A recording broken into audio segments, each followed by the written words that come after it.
চরম দারিদ্র্য এবং টাকার অভাবে তিনি মায়ের জন্য একটি ভিসার ব্যবস্থাও করতে পারেননি। ইউরোপের ভিসা জটিলতা এবং অর্থের অভাবে মাকে নিজের জীবনের এই ঐতিহাসিক মুহূর্তের সাক্ষী করতে না পারার চরম আক্ষেপেই তাকে শিশুর মতো কাঁদিয়েছে। একজন ফুটবলার যিনি নিজের দেশকে বিশ্বকাপের মঞ্চে প্রতিনিধিত্ব করছেন, অথচ টাকার অভাবে নিজের মাকে গ্যালারিতে বসাতে পারছেন না, পেশাদার ফুটবলের এই নির্মম বাস্তবতা সেদিন পুরো বিশ্বকে কাঁদিয়েছে। ভোজিনহার জীবনের গল্পটা শুরু থেকেই ছিল সংগ্রামের। তার আসল নাম জোসিমার জোসে ইভোরা ডায়াস।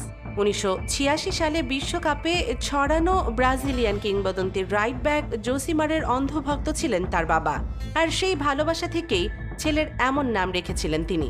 কিন্তু ভাগ্যের নির্মম পরিহাসে এই জোসিমারের বয়স যখন মাত্র 8 বছর, তখন তার বাবা পৃথিবী ছেড়ে চিরতরে বিদায় নেন।